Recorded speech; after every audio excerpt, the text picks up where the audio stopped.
Advocate P Krishnadas സാറേ, ഇവിടെ ഹൈക്കോടതി തന്നെ വടിയെടുക്കേണ്ട ഒരു സാഹചര്യം ഉണ്ടായിരുന്നുവെങ്കിൽ ഉണ്ടായിരിക്കുകയാണ്. അപ്പോൾ അത്രത്തോളം ഗുരുതരമായ ഒരു സാഹചര്യം തന്നെയല്ലേ ഉണ്ടായിരിക്കുന്നത്? ബഹുമാനപ്പെട്ട കോടതി കഴിഞ്ഞ ദിവസത്തെ ഉത്തരവിൽ തന്നെ കൃത്യമായി ഇതിന്റെ കണക്കെടുപ്പ് നടത്തുന്ന സമയത്തോ ഇതിന്റെ അന്വേഷണങ്ങൾ നടത്തുന്ന സമയത്തോ അതിന്റെ സുതാര്യത നിലനിർത്തുന്നതോടൊപ്പം അതിന്റെ ഒരു വിഷയവും പുറത്തേക്ക് പറയരുതെന്നും അത് പുറത്തു പോകരുത് എന്നും നിഷ്കർഷിച്ചിട്ടുണ്ട്. എന്തായിരിക്കും ശ്രീ ജമീഷെ അതിന്റെ പ്രധാനപ്പെട്ട കാരണം? ഇത് എത്രയോ ഗൗരവപ്പെട്ടിട്ടുള്ള എത്രയോ നിരുത്തരവാദപരമായിട്ടുള്ള നടപടികൾ നടന്നിട്ടുണ്ട് എന്നുള്ള റിപ്പോർട്ടുകൾ വിജിലൻസിന്റെയോ അതല്ലെങ്കിൽ സ്പെഷ്യൽ കമ്മീഷണറുടേതയോ അതല്ലെങ്കിൽ അതുമായി ബന്ധപ്പെട്ടുകൊണ്ടുള്ള സ്ഥലങ്ങളിൽ നിന്നോ ബഹുമാനപ്പെട്ട ഹൈക്കോടതിയുടെ മുൻപിൽ എത്തിയതിന് അതിൽ ജമീഷ ഓർഡർ വായിച്ചാൽ മനസ്സിലാകും കൃത്യമായി. അതിൽ കൃത്യമായി തന്നെ അക്കമിട്ട് നിരത്തുകയാണ് എവിടെയൊക്കെയാണ് വീഴ്ചകൾ സംഭവിച്ചിട്ടുള്ളത്, ഏതൊക്കെയാണ് വസ്തുക്കൾ കാണാതെ വന്നിട്ടുള്ളതിനെ സംബന്ധിച്ചുള്ള സംശയങ്ങളുള്ളത്. അപ്പൊ അത് ദൂരീകരിക്കപ്പെടണം, ദേവന്റെ സ്വത്തുക്കൾ കൃത്യമായി പരിരക്ഷിക്കപ്പെടണം എന്നുള്ള കണക്കുകൂട്ടലിന്റെ അടിസ്ഥാനത്തിൽ ബഹുമാനപ്പെട്ട ഹൈക്കോടതി ആ നടപടി സ്വീകരിക്കുന്നതിന്റെ കാരണം എന്തായിരിക്കും? അതുവേണ്ടി ആദ്യം സ്വീകരിക്കാൻ ശ്രീ രാജേഷ് സൂചിപ്പിക്കുന്നത് ഹൈക്കോടതി അന്വേഷിക്കാൻ ഞങ്ങൾ ആരെങ്കിലും തടസ്സപ്പെടുത്തും. നിങ്ങൾക്ക് എങ്ങനെ തടസ്സപ്പെടുത്താൻ പറ്റുമെന്നേ?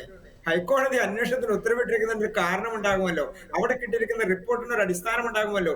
അപ്പൊ അതിൽ ബഹുമാനപ്പെട്ട റിട്ടയർഡ് ഹൈക്കോടതി ജഡ്ജിയെ തന്നെ വെച്ചുകൊണ്ട് അത് അന്വേഷിപ്പിക്കണം അല്ലെങ്കിൽ അന്വേഷണം നടത്തണം എന്ന് സൂചിപ്പിക്കുമ്പോൾ ഹൈക്കോടതി ഉത്തരവിടുമ്പോൾ അതിന്റെ ഗൗരവം കണക്കാക്കണ്ടേ? അതല്ലേ ഇവിടുത്തെ പ്രധാനപ്പെട്ട പ്രശ്നം. ഈ ദേവസ്വം മന്ത്രിയെ ഉത്തരവ് പുറപ്പെടുവിക്കുന്ന നിമിഷം രാജിവെക്കേണ്ടതാണ്. ദേവസ്വം വകുപ്പ് ഭരിക്കുന്ന മന്ത്രി അപ്പൊ രാജിവെക്കണം, ദേവസ്വം പ്രസിഡന്റ് അപ്പൊ രാജിവെക്കണം. അതിന്റെ പ്രധാനപ്പെട്ട കാരണം ഈ കോടതി ചൂണ്ടിക്കാണിക്കുന്ന എല്ലാ നിരുത്തരവാദപരമായിട്ടുള്ള നടപടികളും ഈ അന്വേഷണത്തിന് ഉത്തരവിടാനുള്ള കാരണവും ഇതൊരു ജുഡീഷ്യൽ അന്വേഷണത്തിന്റെ രീതിയിലേക്കാണ് നടക്കാൻ വേണ്ടി പോകുന്നത്. വളരെ കൃത്യമായി കണക്കുകൾ സൂചിപ്പിക്കണം എന്ന് പറഞ്ഞാൽ അതിന്റെ അടിസ്ഥാനം എന്താണ്? കോടതിക്ക് കിട്ടിയിരിക്കുന്ന റിപ്പോർട്ടുകളിൽ കൃത്യമായ കള്ളത്തരങ്ങളുടെ റിപ്പോർട്ടുകളുണ്ട് എന്നുള്ളതാണ്. അപ്പൊ നമുക്കറിയില്ല എന്തൊക്കെയാണ് എങ്ങനെയൊക്കെയാണ് സംഭവിച്ചിട്ടുള്ളത് എന്നുള്ളത്. ഇത് പൊതുജന സമക്ഷത്തിലേക്ക് ഭക്തന്മാരുടെ മുൻപിലേക്ക് ഇത് വരുന്നതിന് മുൻപ് തന്നെ ബഹുമാനപ്പെട്ട കോടതിയുടെ കൃത്യമായിട്ടുള്ള ഇടപെടലുകൾ ഉണ്ടായില്ലെങ്കിൽ ഇനി ഇത് ഏത് തരത്തിലാകുമായിരുന്നു? ബഹുമാനപ്പെട്ട കോടതി ഇപ്പോഴെങ്കിലും ഇടപെട്ടില്ലായിരുന്നെങ്കിൽ ഇത് ഏത് തരത്തിൽ പോകുമായിരുന്നു? അപ്പൊ ഇതിൽ ഏതെങ്കിലും തരത്തിലുള്ള സങ്കുചിത ചിന്താഗതിയോ ഏതെങ്കിലും തരത്തിലുള്ള രാഷ്ട്രീയ ചിന്താഗതിയോ ഏതെങ്കിലും തരത്തിലുള്ള ഭക്തനും വിഭക്തനും തമ്മിലുള്ള പ്രശ്നമോ ഒന്നും ഇതിനകത്തില്ല.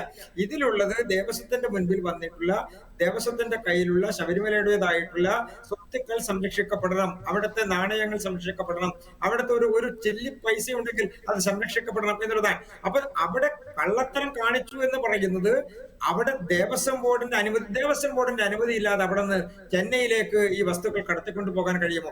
അവിടെ നിന്ന് ഒരു മുട്ടുസൂചി എടുക്കാൻ കഴിയുമോ? ശ്രീ രാധാകൃഷ്ണൻ സാറിന് അറിയാമല്ലോ, അവിടെ നിന്ന് ഒരു നാണയത്തുട്ട് എടുക്കാൻ വേണ്ടി കഴിയുമോ? ഇനി യഥാർത്ഥ ഭക്തനാണെന്നിരിക്കട്ടെ, അവനൊരു നാണയത്തുട്ട് എടുക്കുമ്പോൾ ഒരു മനസ്താപം ഉണ്ടാവില്ല, അവന്റെ ഒരു ചിന്ത ഉണ്ടാവില്ലേ, ഞാനിത് കട്ടുകൊണ്ടു പോവാണെന്നുള്ളത്. അപ്പൊ ഈ നല്ല കള്ളന്മാർക്കല്ലാതെ അങ്ങനെയല്ലാതെ കൊണ്ടുപോകാൻ കഴിയുമോ? അപ്പൊ ഇതാരാ ഇത് ചെയ്തുകൊണ്ടിരിക്കുന്നത്? ഇതാരാ ഇതിന്റെ പിന്നിലുള്ളത്? അത് മനസ്സിലാക്കണ്ടേ? അതാണ് ഗൂഢാലോചന എന്നുള്ളത്. ബഹുമാനപ്പെട്ട മന്ത്രി പറഞ്ഞതിനെ ഞാൻ പൂർണ്ണമായി അംഗീകരിക്കാൻ. ഇതിലൊരു ഗൂഢാലോചന ഉണ്ട്. ആ ഗൂഢാലോചന മന്ത്രി പറഞ്ഞ രൂപത്തിലുള്ള ഗൂഢാലോചനയല്ല. ആ ഗൂഢാലോചന ഈ ദേവന്റെ സ്വത്തുക്കൾ അടിച്ചു മാറ്റാനുള്ള ഗൂഢാലോചന നടന്നിട്ടുണ്ടോ? അതിലാരെങ്കിലും അതിന് ഒത്താശ ചെയ്തിട്ടുണ്ടോ? അതിനാരെങ്കിലും അതിന്റെ ഒപ്പം നിന്നിട്ടുണ്ടോ എന്നുള്ളതിനെ സംബന്ധിച്ചാണ് അന്വേഷണം നടക്കേണ്ടത് പൂർണ്ണമായിട്ടും. ഇനി മറ്റൊരു കാര്യം കൂടി, ഇതിനെ അയ്യപ്പ സംഘവുമായി കൂട്ടിക്കുഴച്ച് ഇതിൽ ഏതെങ്കിലും സമുദായം അയ്യപ്പ സംഗമത്തെ ഏതെങ്കിലും തരത്തിൽ പിന്തുണച്ചോ, ആരെങ്കിലും ഇതിന് പിന്തുണ, ഇതിനൊന്നും ഒരു പ്രസക്തിയില്ലെന്നേ. എത്രയോ സമ്മേളനങ്ങളെ ആരൊക്കെ എവിടെയൊക്കെ എന്തൊക്കെ പിന്തുണച്ച് എന്തൊക്കെ കൈ ഉയർത്തുന്നു, അതിനൊക്കെ എന്തെങ്കിലും പ്രസക്തി ഉണ്ടോ? അതുമായി ബന്ധപ്പെട്ടുകൊണ്ടൊരു പ്രസക്തിയും ഇതിനകത്തില്ല.